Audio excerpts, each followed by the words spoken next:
एक लंबे समय पहले एक गांव में सुरेश और कीर्तना नामक पति पत्नी रहते थे। उनके गीतिका नामक एक सुंदर सी बेटी थी। सुरेश हमेशा सबके सामने बेवजह गर्व से पेश आता था। एक दिन शाम के समय में कीर्तना उनके घर पे वड़ा पाव बनाती है। कीर्तना, तुम्हारे हाथ का ये वड़ा पाव सच में बहुत स्वादिष्ट है। और इतने में उनके घर सुरेश के रिश्तेदार आते हैं। अरे सही समय पे आए हैं, मेरी बीवी अभी अभी गर्मा गर्म वड़ा पाव बना रही है, बहुत स्वादिष्ट है। कीर्तना, जरा मेरे रिश्तेदारों के लिए भी वड़ा पाव बना के ले आना। जी अभी लाई। ये कह के गर्मा गर्म वड़ा पाव बना के वहां लाती है और उनके रिश्तेदारों को परोसती है। उनके रिश्तेदार उसे खाने के बाद कहते हैं, सुरेश, तुमने ठीक कहा, हम वाकई ही सही समय में आए हैं, वरना इतने स्वादिष्ट वड़ा पाव हम नहीं खा पाते। मेरी बीवी जब भी वड़ा पाव बनाती है ऐसे ही एकदम स्वादिष्ट वाले ही बनाती है, इसीलिए जितने भी बार बनाती है मैं उन्हें उतने ही प्यार से खाता हूँ। हाँ, बात तो सही है, इतने स्वादिष्ट वड़ा पाव तो कोई आसानी से नहीं बना सकता। अगर तुम्हारी बीवी ने दुकान लगाया तो लोग खरीद के खाएंगे इन्हें। हाँ नरेश, अगर मैं इतना स्वादिष्ट वड़ा पाव बनाती तो पक्का दुकान लगा देती। अगर मैं अपनी बीवी के साथ एक वड़ा पाव का दुकान शुरू करूंगा तो सभी वही आके खाएंगे और उन्हीं स्वादिष्ट वड़ा पाव के बारे में सारा गांव बात करेगा। ये एक अच्छा सोच है। ऐसे ही उसके रिश्तेदारों के जाने के बाद भी उसी विचार के बारे में सोचते रहता है।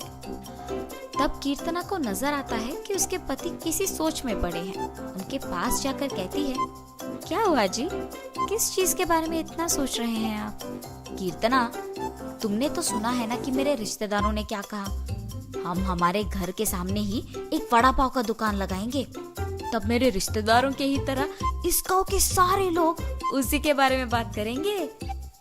ठीक है, आपके विचार के अनुसार ही हम वड़ा पाव बना के बेचेंगे, लेकिन आपको अब से ऐसे बेवजह गर्व की बातें करना बंद करना पड़ेगा। अगर आप इसी बात को मानकर अपने बर्ताव को बदलने का वचन देंगे तो ही हम ये व्यापार शुरू करेंगे। हाँ, अब अगर मैं अपनी बीवी की बातों को नहीं मानूंगा तो वो शायद व्यापार शुरू करने के लिए नहीं मानेगी और मेरे ख्यालों के अनुसार कुछ नहीं होगा। ठीक है कीर्तना, तुम्हारी इच्छा के ही अनुसार मैं अपना बर्ताव बदलूंगा। हम कल से ही वड़ा पाव बना के बेचेंगे। और ऐसे ही वो बाहर जाकर वड़ा पाव की तैयारी के लिए जरूरी सामग्री लेकर आता है और अगले दिन नरेश उनका दुकान शुरू करके उसकी बीवी को वड़ा पाव बनाने के लिए कहता है। कीर्तना उसके पति के बातों के अनुसार ही वड़ा पाव बनाना शुरू करती है। स्वादिष्ट और गर्मा गर्म वड़ा पाव, आइए बाबू आइए।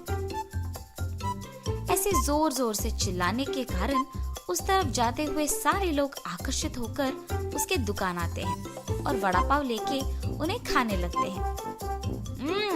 सुरेश, वड़ा पाव तो बहुत गर्म और स्वादिष्ट है। हाँ, अब तक मैंने इतने स्वादिष्ट वड़ा पाव कहीं नहीं खाया है। हाँ, मेरी पत्नी बहुत अच्छा वड़ा पाव बनाती है, उसकी तरह तो और कोई नहीं बना सकता है। ऐसे उनको वड़ा पाव देकर उनसे पैसे लेता है। उस रात को जब बैठ के वो आए हुए पैसों की गिनती करने लगते हैं तो कीर्तना कहती है, अरे वाह, पहले ही दिन हमें लाभ आया है जी। निवेश के पैसों से ज्यादा पैसे तो हमने कमाया है। क्या सच में?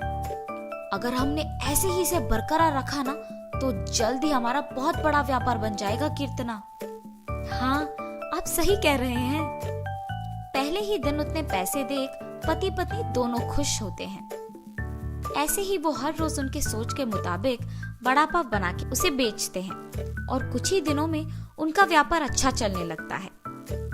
मेरे सोच के मुताबिक ही हमारा व्यापार अच्छा चल रहा है, किसी और के दुकान में तो इतने लोग ही नहीं आते हैं। कुछ दिन पहले शुरू करने के बावजूद हमारा व्यापार बाकियों से बहुत बेहतर चल रहा है। और हमेशा की तरह सुरेश वापस बेवजह के गर्व में डूब जाता है और बाकियों को भी वही बातें सुनाते रहता है। उस दिन दुकान को आए एक आदमी को वड़ा पाव लाकर देता है। मैं यहाँ जब भी वड़ा पाव खाता हूँ बहुत स्वादिष्ट होता है, एक भी बार इसका स्वाद नहीं बदला। हाँ, आपने सही कहा, मेरी बीवी बहुत अच्छा वड़ा पाव बनाती है। नया व्यापार होने के बावजूद बाकियों से हमारा बहुत अच्छा चल रहा है। हाँ। ऐसे ही वहाँ मौजूद सभी से बात करता है और ऐसे ही बात करते हुए वो उन लोगों से पैसे लेना भूल जाता है। उसके पैसे ना लेने के कारण सभी वहाँ आके उसकी गर्व की बातें सुनकर पैसे दिए बिना चले जाते थे। कुछ दिन बाद सबको जब सुरेश की कमजोरी का पता लग गया तो वो वड़ा पाव मंगा के उसे खा के पैसे देने के लिए उसके पास जाकर वड़ा पाव के बारे में बात करना शुरू करते थे। सुरेश उनकी बातों में पड़ के गर्व की बातें करता था और उनसे पैसे लेना भूल जाता था और कुछ देर बाद वो लोग वहाँ से पैसे दिए बिना चले जाते थे। सुरेश के इस बर्ताव के कारण उनके व्यापार में नुकसान होता है और अचानक उनके सपने टूट जाने पर पति पत्नी दोनों बहुत निराश होते हैं। कीर्तना, मुझे माफ करो, इस सब का कारण मैं हूँ। मेरे इस झूठे गर्व के कारण ही सबको मेरी कमजोरी का पता लग गया और उन्होंने उसका फायदा उठाया। इसीलिए हमें अब नुकसान भुगतना पड़ रहा है। ऐसे कह के बहुत दुखी होता है। आपको अपनी गलती का एहसास हो गया, बस ये काफी है। अब से हम हमारा व्यापार ढंग से चलाएंगे। ठीक है कीर्तना। और तब से पति पत्नी दोनों उनका वड़ा पाव का व्यापार बहुत अच्छे से चलाते हुए खुश रहते।